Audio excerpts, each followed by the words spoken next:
Here's your First Warn weather forecast first. Sponsored by Anderson Collision Center. Visit driveanderson.com. Well, we've had a little filtered sunshine out there this afternoon, but it has been a gorgeous day to get out and enjoy. Temperatures have made it into the low 70s for most of us, where we're at 72 in Rockford, 72 in Dixon, 71 now in Freeport, and you're currently at 70 degrees in Rochelle. Lots of sunshine out there, although a little bit of that smoke from wildfires up north in Canada kind of working through, which has kind of filtered out some of that sunshine. We'll maintain a mostly clear sky here as we go through the better part of this evening, but still some hazy conditions as we head through the night and then into the start of tomorrow. Now, temperatures tonight are down around 50. Tomorrow begins the warming trend. Just how warm we get this week coming up in the First Warn forecast a little later. Train enthusiasts celebrating Big Boy steam engine's arrival at the state line. The educational and exciting day to be had during the train stop in Rochelle. Plus, the early bird gets the worm and the street. Bike riders cruising downtown this morning without worrying about traffic. And an annual tradition continues as community members honor those fallen on 9/11. The ceremonial climb at Guilford High School. Live from WTVO 17. This is Eyewitness News at 5. Good evening, happy Sunday. I'm Rianne Wild. Thanks for joining us tonight. The Big Boy number 4014 arrived in Illinois and spent all day in Rochelle today. This is the first time it's been here since 2019. The massive train is the world's largest operating steam locomotive and one of the 25 Big Boy trains built for Union Pacific during World War II. It's currently chugging through its Heartland of America tour and was in Rochelle all day today for visitors to look at and learn about. Tens of thousands of people showed up to see it for themselves. One Heritage Operation employee says the train is iconic. The Big Boy is legendary. Since it was built in 1941, you can see the chalk words Big Boy on the smoke box. It just captures the imagination of people. The train enthusiasts, and we call those rail fans, the rail fans love it. Rail fans are excited about the history, but I think just the average people that come to see it, all walks of life come to see this big, fabulous locomotive. One spectator says he waited 2.5 hours in line to see the train, but it was totally worth it. To see the biggest locomotive in the world that's operating right now is just a thrill. I mean, they've got it restored perfectly. It probably looks better than when it came out of the factory years ago.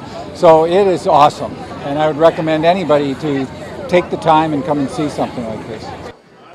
The Big Boy will head to St. Louis next. Today was another year of Rockford Cycle on 2nd Street, where community members got to hit the streets via bikes with no cars in sight. For 2 hours this morning, the southbound lanes of North 2nd Street from the Auburn interchange to State Street were closed for traffic and just open for these bike riders. Riders were encouraged to stop by the bike repair stations during these hours as well for any needed repairs. The event was free and open to the public, and one participant says events like these really bring people together. Part of the great thing about these events is that they're really for all ages.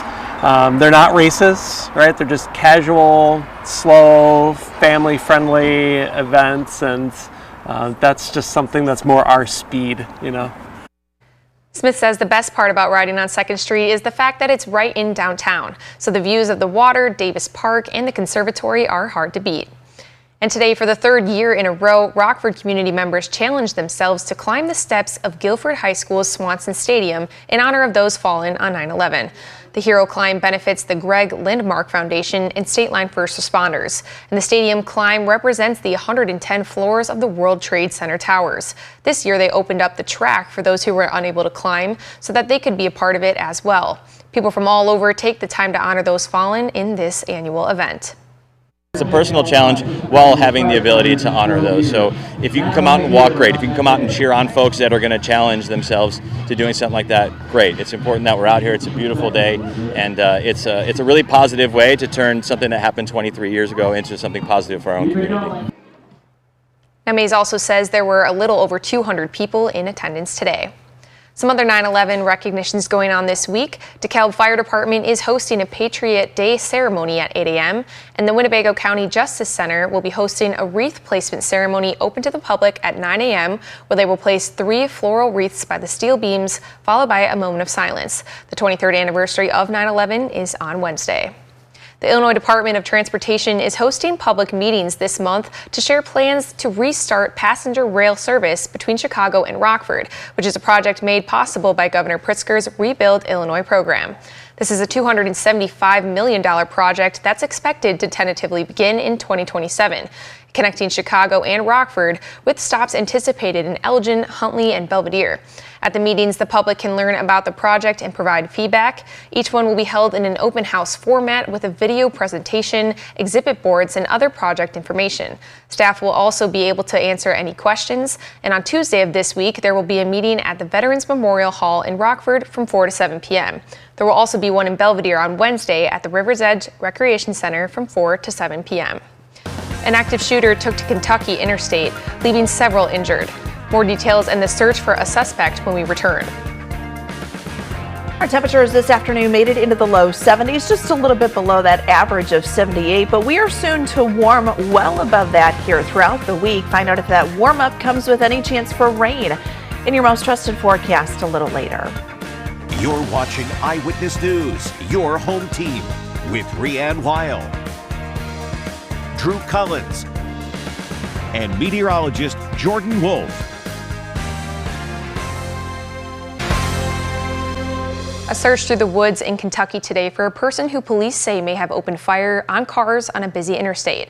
A portion of Interstate 75 south of Lexington in Kentucky was shut down for several hours on Saturday after a gunman opened fire, shot 9 vehicles and causing a crash that left several people injured. ABC's Alex Prescia has more. A terrifying scene unfolding Saturday afternoon on a highway in Kentucky. Authorities say a gunman opened fire, striking 9 vehicles and causing several vehicles to crash. They have had multiple gunshot victims on I-75. The victims have been shot through the windshield. Part of Interstate 75 shut down for at least 3 hours just north of London, Kentucky, a small city about 75 miles south of Lexington. A total of 5 people were shot, including one in the face. 2 other victims were injured in a crash. Christina Denoto and a friend were on their way to Tennessee when they believe a bullet hit their car. All of a sudden, we just heard this loud, deafening sound, and my right ear started ringing, and we didn't know what the sound was, but we both looked at each other and said, "Was that a gunshot?" They later found this damage on her car. Authorities say they are searching for this man, 32-year-old Joseph Couch. We recovered the suspect's vehicle in that area. That's why he is a person of interest. I think we can deduce that he's a suspect, but we'll still say person of interest at this point. The Sheriff's Department also says they have located a weapon they believe may have been used by the shooter. We located an AR-15.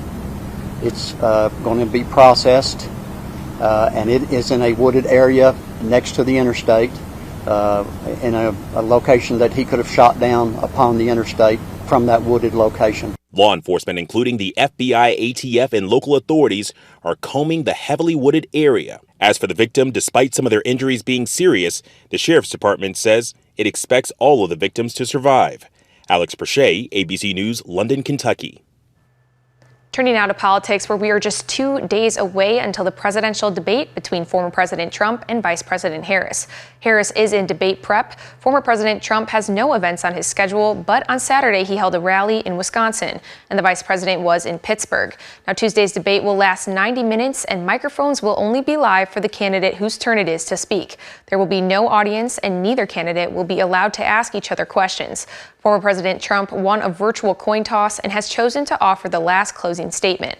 It will air on Tuesday night on ABC. Well, it was a beautiful day to take a walk and watch some football. Chief Meteorologist Candace King is in next to tell us about some heat we can expect for this week.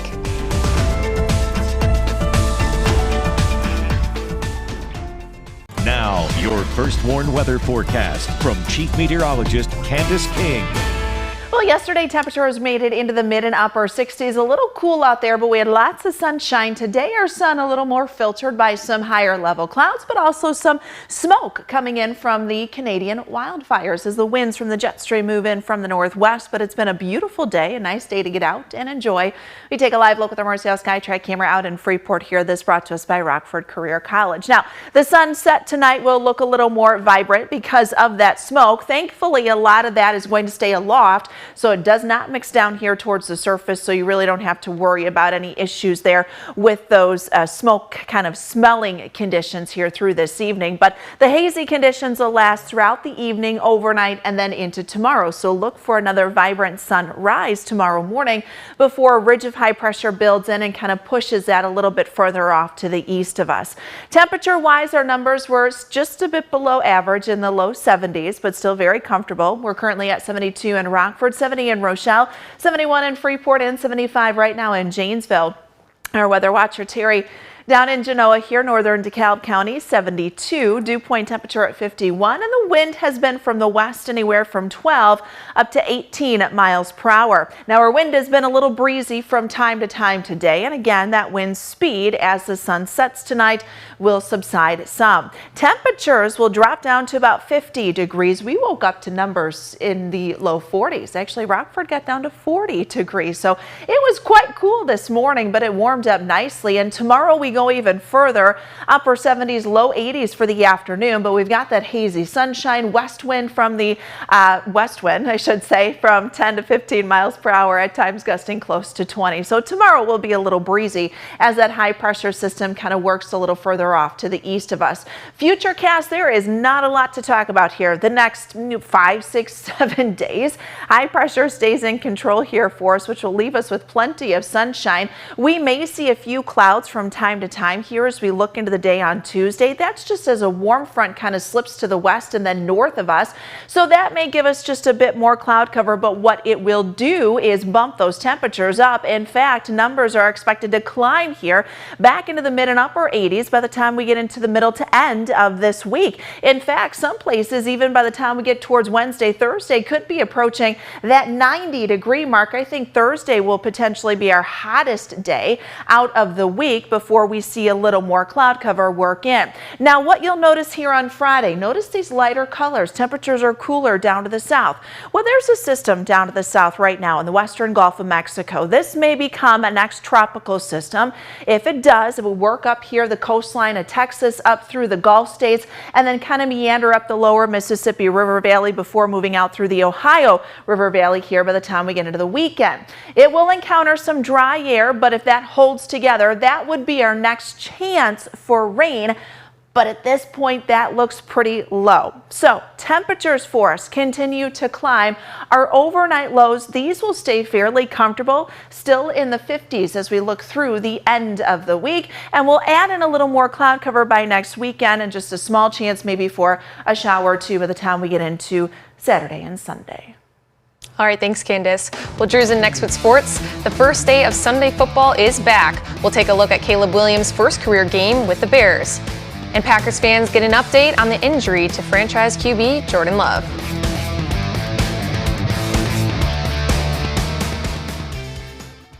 Now sports with Drew Collins.